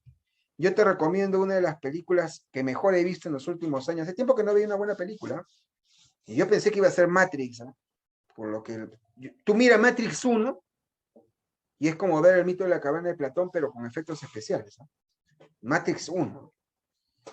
Pero este año he visto una que también es así parecido a lo que dice Platón, pero más cruda. Yo la recomiendo, se llama No miren arriba. Está en Netflix. Hay gente que no le ha gustado porque dice, ay, esa comedia no da risa, da ganas de cachetearlos. ¿Sí? Pero a comenzar, ¿de dónde han sacado que es comedia? Es que, profesor, las comedias dan risa. O sea, ¿qué diría Dante Alighieri si leyera su comedia? Pero bueno, entonces, vos te digo, ¿no? Mira ahí nomás, y ahí vas a ver, la gente cómo seguía de las redes sociales, ¿ah? Lo que diga las redes sociales, la gente lo cree como verdad, ¿no? Ya. Entonces, Platón dice, no confíes en los sentidos. Hasta ahí nos hemos entendido, ¿vamos bien? ¿Se está entendiendo? Sí. ¿Todo ok? Continuamos. Seguimos. Che. Oye, profesor, entonces para Platón el hombre es un alma atrapada en un cuerpo, sí. Sí. El cuerpo es la cárcel del alma. Y, profe, entonces esa idea de los dos mundos, qué alucinante, ¿no? Entonces, pucha. Pero va a tener un discípulo, Platón, que le va a hacer la bronca. ¿Cómo que le va a hacer la bronca, profe? No va a estar de acuerdo con esa idea de dos mundos. Ese va a ser Aristóteles y va a romper con Platón, ¿eh? Así es Aldair, así es yo. Y por eso que muchos lo llaman a su postura como un realismo, ¿no? Un realismo. Un realismo que se contrapone al pensamiento trascendental de Platón. Pero eso es verdad, eso le iba a preguntar. ¿Por qué se le decía a Platón? Porque yo leí que decía filosofía trascendental, porque recuerda, él dice que la esencia del mundo, de las cosas no está en este mundo, sino está más allá de este mundo. En cambio, Aristóteles diría, no está más allá, está más acá. La inmanencia, está dentro de las cosas mismas. Para él, la esencia de las cosas están en las cosas mismas y no están en otro mundo. A eso se le conoce como su teoría del ilemorfismo. Sácalo por el nombre, mi padawan. Ile, ya te dije que era ile. ¿Qué era ile? Te lo dije, ¿eh? Que era ile, materia, muy bien, Ivana. Morfo, ¿qué sería morfo? Prefijo morfo, forma, muy bien, Gengis. Muy bien, Ivana. Entonces, ilemorfismo sería que para él las cosas que existen en este mundo que él le llama sustancias, se componen de materia y de forma. Ilemorfo. Y sabe lo alucinante de él, es que él dice que eso no se puede separar. Cuando yo veo, por ejemplo, este objeto, mi mente es la que puede abstraer y deducir que hay una materia y una forma, pero eso lo hago acá. Porque en realidad esto solo es una sola cosa, ¿no? Es una sustancia. Nosotros mentalmente lo organizamos para entenderlo mejor, pero en verdad la materia y la forma están unidas, no pueden estar separadas. En el momento que él ya dice eso, ya le dio un golpe a la mandíbula a Platón, porque Platón dice que sí se pueden separar. Por eso la bronca entre ellos hasta cuando hablan del hombre. ¿Te acuerdas que te acabo de decir que para Platón el hombre es un alma atrapada en un cuerpo? Pero para Aristóteles no es así. Si bien Aristóteles reconoce que tenemos un alma, pero él no entiende alma como un fantasmita, ¿no? Él entiende alma como psique, como forma de pensar, forma de ser, ¿no? Él dice que la psique en el hombre no se puede separar del cuerpo. De ahí que una pregunta típica que puede venir en el examen es que para Platón, ¿muere el cuerpo, muere el alma, Salón? Para Platón, si muere el cuerpo, ¿el alma también tiene que morir? Para Platón, ¿sí o no? No. Para Aristóteles, si muere el cuerpo, muere el alma, ¿qué diría Aristóteles? Sí, porque no se pueden separar. Eso no olvidar. Entonces no hay dos mundos, solo hay un mundo para Aristóteles. Un mundo lleno de sustancias, diversas sustancias, dice. Y él dice que además de poder entender esas sustancias como materia y forma, también podemos entenderla como cuatro causas. Él dice que hay cuatro causas que explican toda sustancia, ¿no? Por ejemplo, si tenemos una estatua, podemos encontrar que hay cuatro causas que explican por qué existe esa estatua. La primera es la causa material. Si existe esa estatua es porque tiene que estar hecho de algo, ¿no? De materia, ¿no? En este caso de mármol, ¿no? Luego, también está, déjame saltearme, ¿ya? Está la causa eficiente.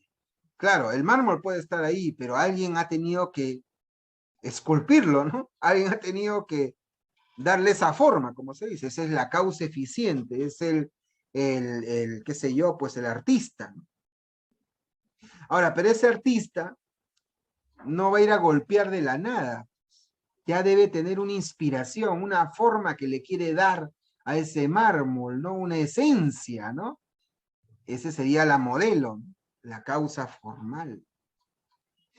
Y obviamente ese artista lo ha hecho con un objetivo, con una finalidad. Tal vez ser, qué cosa, qué sé yo, ¿no? Un tributo a alguien, un adorno.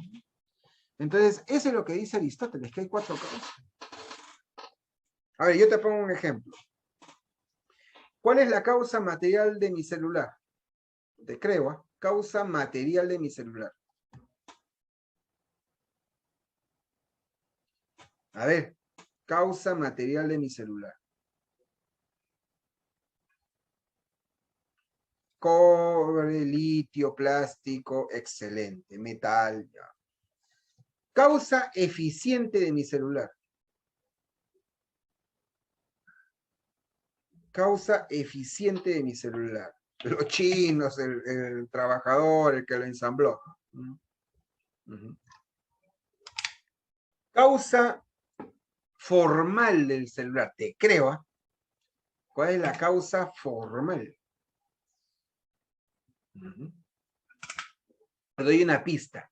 Cuando vas a una tienda y ves varios y dices, yo, a mí me gusta ese, muy bien, Fernando. El modelo, ¿no? Obviamente el que ha hecho este celular ha querido seguir un modelo, porque hay varios modelos, ¿no? Una forma. ¿Y cuál sería la causa final del celular? ¿Cuál es la causa final del celular? Obviamente, distraer, comunicarse, excelente, ¿no? Claro. ¿Cuál es la causa eficiente del pan? Causa eficiente del pan. El panadero. Dime la causa material del pan. Excelente, harina, trigo. Causa final del pan. Consumo, alimentarse. Causa formal del pan, te creo. La causa formal del pan. Ya, la receta, muy bien, Margarita, ¿no? Claro, puedes tener los mismos ingredientes, pero te sale otro pan diferente. Claro, ya entendieron. Profe, en el caso del ser humano, para terminar con eso, ¿cuál es la causa material del ser humano para Aristóteles?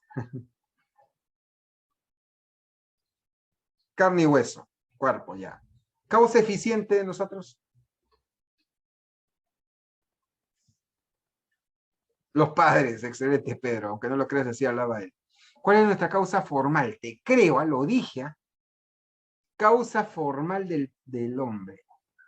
Bien, Pedro, pero hay una palabra específica que él utiliza para no confundir con el alma, ¿no? Religiosa. Él utiliza una palabra.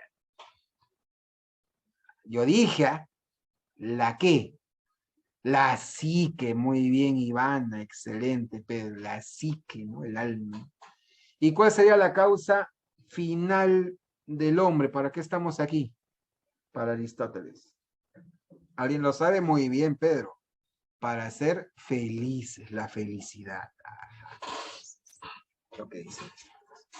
¿Qué tal el salón? ¿Recordaron o no recordaron? ¿Se acordaron o no? ¿Repasamos bien o no? ¿Sí? Chévere, muy bien, bacán. Han preguntado, eso es muy bueno. Ahora lo que vamos a hacer es lo siguiente, ¿no? Claro, profesor, ¿podría repetir la causa formal? Ya, otros ejemplos, ¿te parece, Sumi? Otros ejemplos, todavía estamos en el tiempo. No hay problema. Déjame solamente retroceder. Ya, ahora sí. Ahí está. La causa formal es la esencia de las cosas. ¿No? ¿De acuerdo? La esencia. Eso es lo que define a algo. De ahí causa formal. Ahora tú dirás, ¿qué tiene que ver la causa formal, profesor? La forma con la esencia. Claro, si tú, por ejemplo, tienes una plastilina, dependiendo de la forma que tú le des, hace algo diferente. Si tú tienes un mármol y con ese mármol quieres hacer una escultura de una bella dama, le tienes que dar la forma de una bella dama. Pero con ese mismo mármol, no me vas a negar, también pudo haber hecho un gatito y le hubiera dado otra forma. ¿Sí? ¿Me explico o no? Entonces, la figura es esa, ¿no? La figura es de que la causa formal es lo que define a la causa material. Es lo que inspira la causa eficiente. Entonces, si me explico hasta ahí, entonces, cuando yo pongo, por ejemplo, ¿cuál es la causa formal del ser humano? Ya. Los seres humanos estamos hechos de carne y hueso, causa material. Todos estamos hechos de carne y hueso, pero debe haber algo que nos defina y que nos haga diferente a todos. Esa es la causa formal. Ahora, Aristóteles es muy hábil porque él dice, no me refiero solo a la forma como a la apariencia, porque vienen dos gemelos y me malograron. Él por eso dice psique. Tu profesor de psicología les habrá dicho que es la psique, es la personalidad. Y no les habrá dicho el profesor de psicología que no hay dos personas con la misma personalidad. Es algo particular. A eso se refería Aristóteles. Por eso, ¿quién crees que es el padre de la psicología? ¿Saben eso? ¿No? ¿Quién es el padre de la psicología?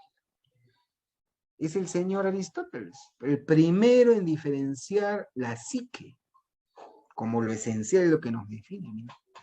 A eso se refiere causa formal. Otra persona me pregunta, Aristóteles habla de un ser racional en una polis. Sí, esa es la definición del ser humano, solo que no lo hemos visto ahora, Joseph, porque eso lo vamos a ver cuando hablemos de la teoría política. Recuerden que les dije que primero vamos a ver una visión general de la historia y luego vamos a empezar a ver los temas en el prospecto, que supuestamente son nuevos, y hay una parte que habla del ciudadano y el hombre, y ahí hablaremos de Aristóteles.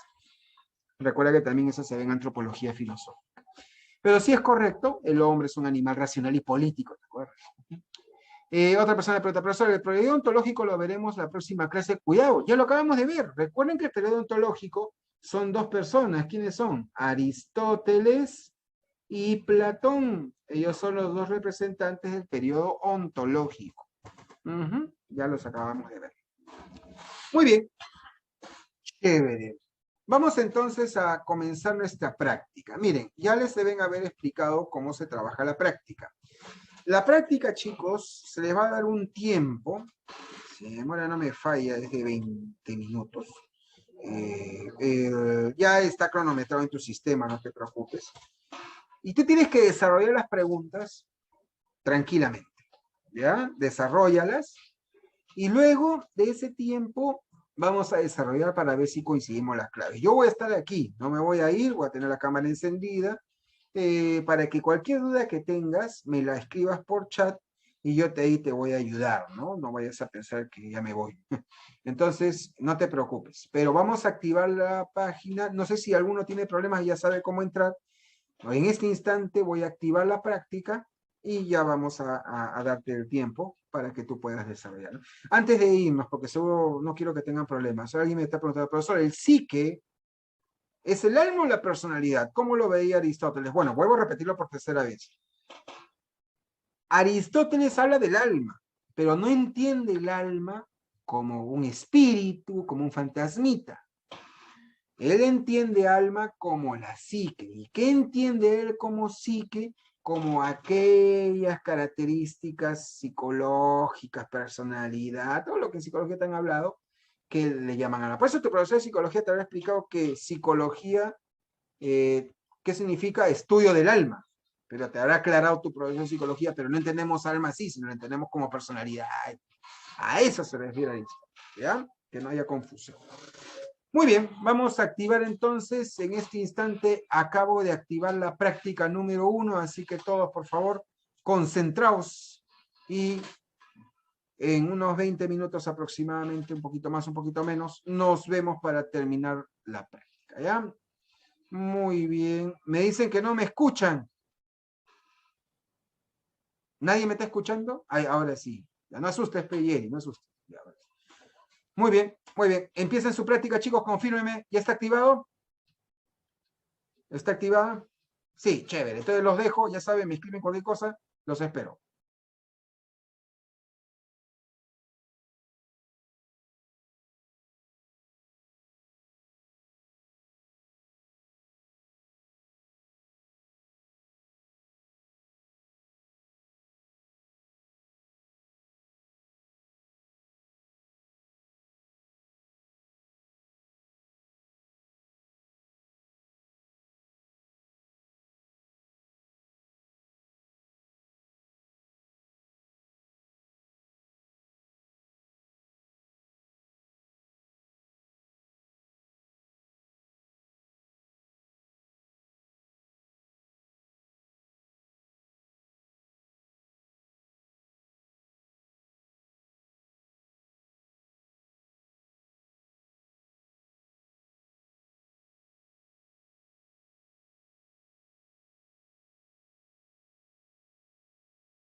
En 2 minutos comenzamos, ¿les parece? Ya me están indicando varios que ya terminaron.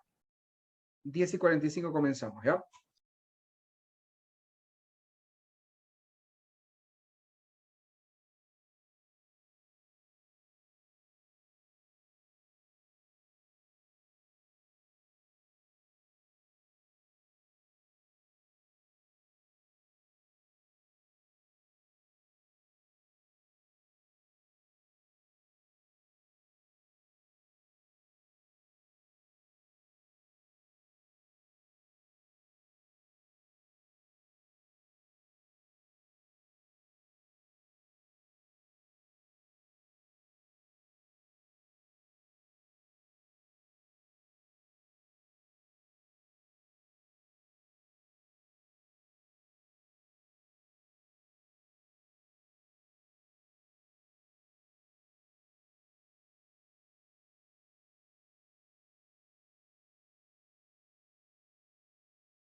Me indican que su sistema les ha salido 30 minutos para la práctica, ¿no?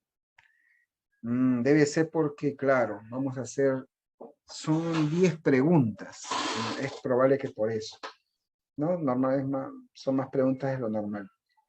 Ya, en todo caso, claro, en todo caso, a ver si por hoy día calculé mal mi tiempo entonces, pero yo juraba que eran 20 a 25.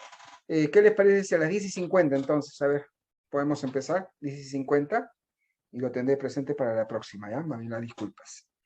10:50, faltan 4 minutos, ¿qué les parece? ¿Ya? 10:50, vemos la práctica.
Muy bien, ya estamos a punto.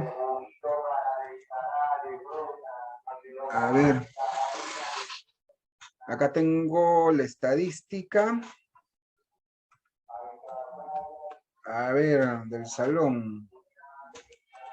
Veo que la pregunta 4 tal vez ha podido generar algún problema. Vamos a ver, tal vez hay un error y ustedes marcaron bien. Pero veo que la pregunta 4 y la pregunta 7 como que han estado ahí, ¿no? Fastidiando. A ver, vamos a ver qué les parece.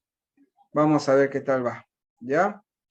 Empezamos entonces, vemos la práctica. ¿Todos listos? Vamos a ver qué tal nos va, chicos. Espero que bien. A ver, vamos con la pregunta 1. En la filosofía presocrática, la reflexión y discusión de los grandes pensadores gira en torno a la naturaleza o el cosmos. A su principio explicativo originario, el argiesio. Para los pitagóricos, dicho principio es de carácter numérico, puesto que los números, me escribe ahí Gengis y Angie correctamente la respuesta, ¿cuál sería? Bueno, sabemos que para los pitagóricos, así es Margarita, así es Ivana, muy bien Aldair y Nicole, permiten explicar el orden y la armonía del universo, no es una forma de explicar la realidad, ¿no? Además que eso es lo que al final conforma el universo, ¿no? Pregunta 1, casa, excelente hasta ahí. Pregunta 2, en el periodo cosmológico de la filosofía griega destaca la figura de Parménides, quien es considerado como el primer metafísico de la historia de la filosofía. Al centrar su reflexión no en la naturaleza propiamente dicha, sino en el ser. Este filósofo heleático postula la identidad del ser. El ser es y el no ser no es. ¿Te acuerdas que hablamos de eso? Con lo cual sostiene que, a ver, 1, lo real es puro devenir. Definitivamente no, él no habló de eso, ¿no? Entonces la 1, no, eso diría Heráclito. Entonces la 1 está descartada. Si la 1 está descartada, no puede ser la A, no puede ser la C tampoco. Perfecto. Pregunta, ¿voy a perder el tiempo en el examen leyendo la 2? ¿Para qué voy a leer la 2? De frente me voy a la 3 y la 2 ya está en la B y en la D, ¿sí o no? Voy de frente a la 3 o a la 4, cualquiera de las dos. Para Parménides, ¿el ser es eterno y único? Perfectamente, claro. Entonces ya para qué leer la 4, la respuesta sería la B, ¿sí o no? Perfecto, ¿no? La champa científica, ¿sí? Pregunta número 3 y 4 para este texto de Jagger. Platón y Jenofonte coinciden en que Sócrates era un maestro de política. Solo así se comprende su choque con el Estado y su proceso. Las cosas humanas a que dirigía su atención culminaban siempre para los griegos en el bien del conjunto social, del que dependía la vida del individuo. Un Sócrates cuya educación no hubiese sido política no habría encontrado discípulos en la Atenas de su tiempo. La gran novedad de Sócrates, que Sócrates aportaba, era buscar en la personalidad, en el carácter moral, la médula de la existencia humana en general, y en particular la de la vida colectiva. Sócrates era un político. 3, entonces, una consecuencia del carácter político que tienen las enseñanzas de Sócrates, ¿cuál sería? Una consecuencia. Excelente, Ivana, muy bien, Gengis. Su relación conflictiva con el Estado. Era un político, chocaba contra la autoridad por la corrupción que él denunciaba, ¿no?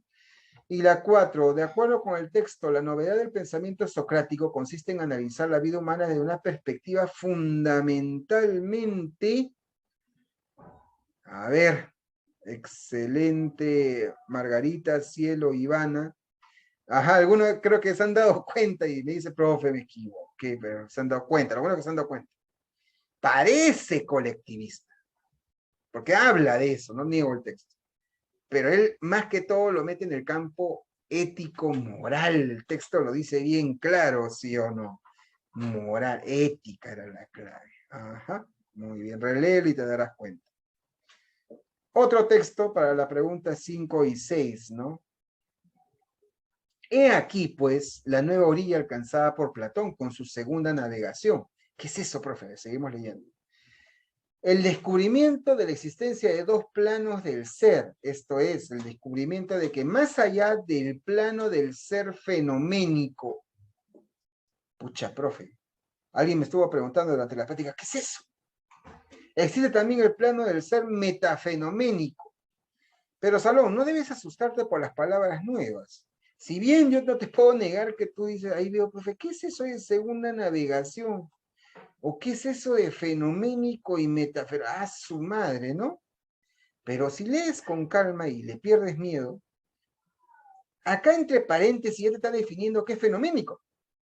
El descubrimiento que más allá del plano fenoménico, es decir, el sensible y el físico, entonces el ser fenoménico es el mundo sensible. Existe también el plano del ser metafenoménico. ¿Qué es eso? Pero ya te lo dice el paréntesis. Es decir, el metasensible y metafísico. ¿Qué era meta? ¿Se acuerdan? RB, más allá, ¿no? Metafísico, ir más allá. Le expliqué cuando hablé de Platón, ¿te acuerdas? Metafísico, trascendental, ir más allá de lo físico. Entonces el ser fenoménico es sensible al mundo material, el mundo sensible, y el mundo metafenoménico es el mundo de las ideas. Eso es lo que me lo han dicho con otra palabra, ¿sí o no? Que solo se puede comprender con los logoi, logos. Logos. Profesor, usted nunca nos dijo que se escribía logoi. Repito, que no te asusten las palabras nuevas, tú también tienes que aplicar lo que ya conoces. ¿Te está hablando de Platón o no? Es inteligible, logoi. En síntesis, podemos decir que el núcleo teórico de la segunda navegación, profe, ¿pero qué es segunda navegación? Espérate. Consiste en el paso del ser sensible al ser suprasensible y en la consiguiente introducción de una causa no física, es decir, metafísica. Mira, si hubieras seguido leyendo, acá ya te estaba explicando que era metafísico. Es decir, algo que está en algo no físico. La causa de todo proviene de algo que no es material, es ideal, a fin de explicar precisamente el ser físico y liberarlo de las contradicciones en las cuales caería si fuera abandonado a sí mismo. ¿Me entiendes? Oiga, profe, pero sigo con la duda de qué es ese segundo navegación. A ver, vamos a ver las preguntas. Tal vez ni siquiera te preguntan por eso y te has estado bloqueando. A ver, vamos a ver las preguntas. Pregunta número 5. Con relación al pensamiento de Platón, señale lo que es correcto. ¿De acuerdo?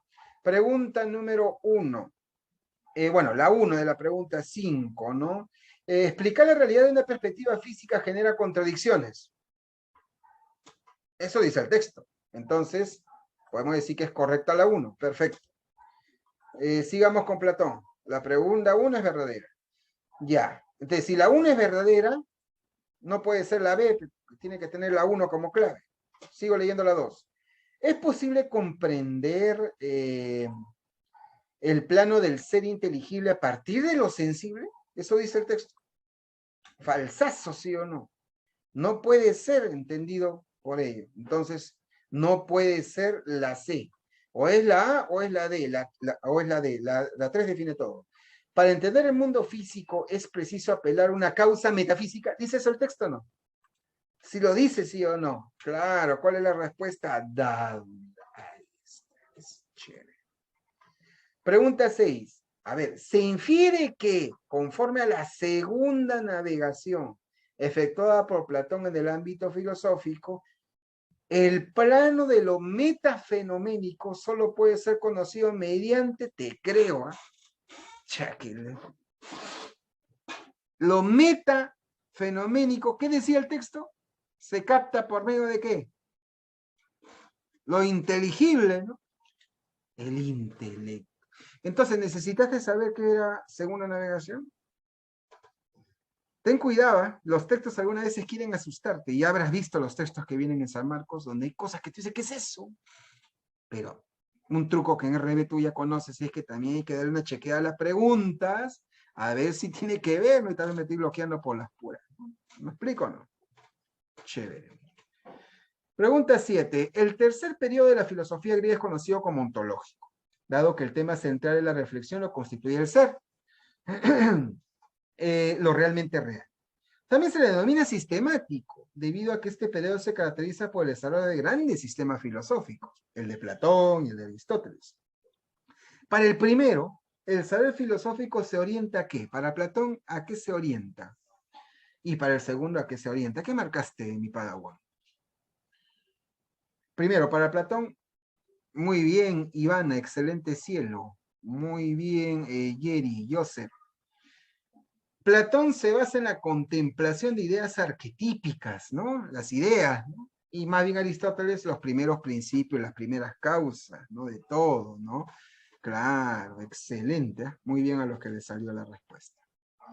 Pregunta 8. En la clase de filosofía, Carlos sostiene que la carpeta es un objeto hecho de madera, pero que se distingue de otros objetos por su peculiar forma.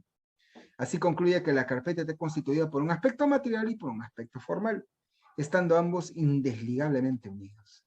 La reflexión de este joven concuerda con quién. Te creo. A ver, claro, ya me ganaron el chat, ya muchos me están escribiendo. Todo el mundo está que me escribe en una nomás, ¿no? Bebé, me están diciendo, me están piropeando. Del hilomorfismo aristotélico, pero usted lo dijo, ¿no? Como me dice David, profe, estas dos últimas estaban recontra ISIS, ¿sí, no? Recontra ISIS. Ya. Pregunta 8, y ahora la 9. Además de las sensaciones, dice Aristóteles, no consideramos que ninguna sea sabiduría, aunque estas son con las cogniciones más autorizadas de los objetos singulares, particulares. Pero no dicen el porqué de nada. Por ejemplo, por qué es caliente el fuego, sino tan solo que es caliente. Claro, yo agarro el fuego, obviamente mis sentidos me dicen que está caliente. El problema es que mis sentidos no me responden. ¿Y por qué es? Mira, qué interesante. Entonces dice la pregunta 9. Según el enunciado, entonces, ¿qué sería de las alternativas compatibles con el texto? Excelente, Angie, Ivana, Gengis. Excelente, Luis, Dana, Jerry, Brenda, Nicole, bien. Que la sensación solo permite hacer descripciones de las cosas, no nos permiten ir más allá. Como que el texto como que asustaba, pero al final la pregunta era sencilla, ¿no? Y para terminar, chicos, gracias por la paciencia. De acuerdo a la teoría de las 4 causas de Aristóteles, ¿cuál sería la causa material de la escultura de Fidias, Atenea Partenón, que le fue encargado por Pericles, ¿no? A Fidias? Lo hemos practicado, ¿eh? Lo hemos practicado. Claro, todo el mundo está ahí. Sí. El oro y el marfil, ¿no? Por deducción nomás, ¿no? Por deducción, claro. Muy bien, chicos, esa ha sido la primera semana. Espero que te haya agradado, que hayamos repasado, que hayamos recordado y algunas cosas que seguro habías olvidado, ahora las has recordado de nuevo. Recuerda que el truco es que tienes que repasar. Por ahí alguien le escribía, ¿no? Repasen, y recuerden que estas clases están grabadas en su plataforma. Y de paso también porque alguien me está escribiendo y bueno, me imagino que es nuevo. Me dice, profesor, ¿puede repetir y retroceder a la diapositiva 3 y 4? ¿Pero para qué? Ya no es necesario. Recuerden que ya acá en la academia, todas estas clases están grabadas. Entonces ya no tienes por qué estar con tu cámara o tomando screenshot, porque esto, hasta lo que estoy hablando en ese instante, está grabado y tú cuando repases vas a llegar a esa parte y vas a poder volver a ver las preguntas y todo. Así que todo está grabado, no es necesario estar retrocediendo, ¿ya? Muy bien, y también tienen el PDF en la plataforma, así que todo está servido para ustedes, lo único que falta es que ustedes lo aprovechen y estudien, ¿ya? Muy bien, chévere entonces. Bien, Daniel, me parece genial, me alegra. Recuerden que el cuestionario es para que nos midamos también. Y también tienes tus prácticas para trabajar en casa, así que tienes todo, ¿eh? Así que muy bien, vamos a comenzar. Entonces nos quedamos ahí. Ya en este caso, pues, me parece que ya está su profesora, así